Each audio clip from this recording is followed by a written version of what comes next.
Хмурым осенним утром в глубине леса произошла удивительная находка. Среди опавших листьев и влажного тумана прохожие обнаружили маленького далматинца. Щенок неподвижно сидел на старой подстилке, окруженный игрушками, словно маленький часовой, застывший в ожидании. Его пятнистая шерстка потускнела от сырости, а в больших карих глазах застыла такая недетская тоска, что сердце сжималось от одного взгляда на него. Маленького далматинца, которого позже назвали Максом, ветеринары оценили примерно на 8 месяцев, возраст, когда щенки обычно сводят с ума хозяев своей неуемной энергией. Но в этом малыше не осталось ни капли щенячьей радости. Среди разбросанных игрушек, потрепанного мячика, обслюнявленной косточки и наполовину разорванного плюшевого зайца сидел измученный песик, который, казалось, разучился радоваться жизни. Нетронутая упаковка дорогого корма валялась рядом, красноречиво намекая на спланированность этого предательства.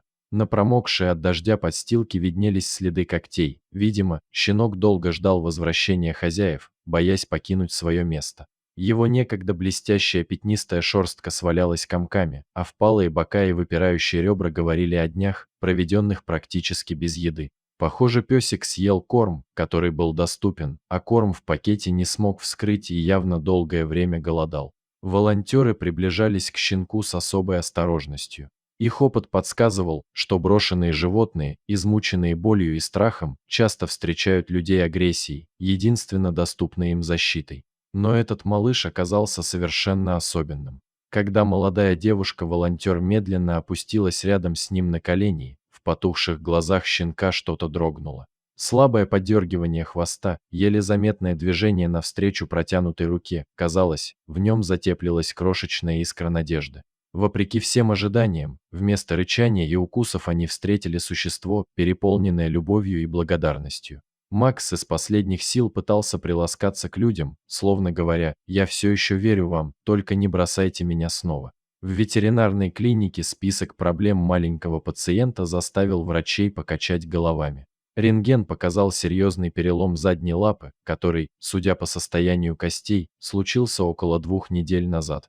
Именно поэтому щенок не мог покинуть свое место в лесу. Тщательный осмотр выявил еще целый ряд проблем. Сильное истощение, обезвоживание организма достигло критической отметки, переохлаждение привело к начинающейся простуде, на теле обнаружились множественные ссадины и царапины. Несмотря на тяжелое состояние, врачи отметили удивительную особенность Макса. При каждой перевязке, каждой болезненной процедуре он продолжал доверчиво смотреть на людей и пытался лизнуть руки тех, кто его лечил. Его неиссякаемая вера в доброту поражала даже видавших виды ветеринаров. Первые дни в клинике оказались самыми тяжелыми.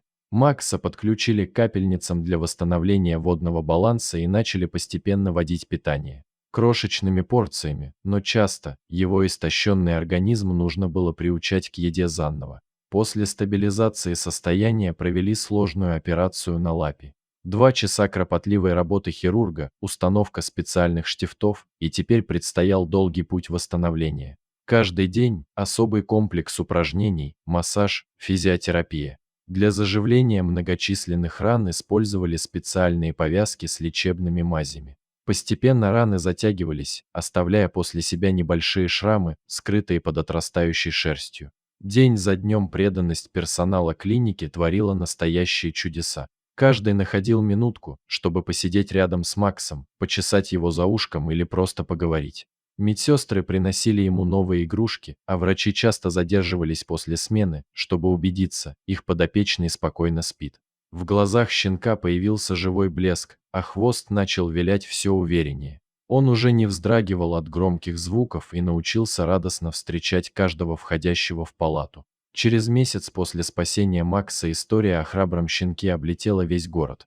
Десятки людей приходили знакомиться с ним, принося гостинцы и игрушки. Среди посетителей оказалась семья с 2 детьми, которая терпеливо ждала завершения его лечения, чтобы продолжить заботу над питомцем в своем доме. Сегодня Макс живет в новом доме, где его окружают любовью и заботой. Он больше не боится быть брошенным, а его хвост не перестает вилять, рассказывая всем вокруг: «Я наконец-то дома», и он заслуживает это на 100%.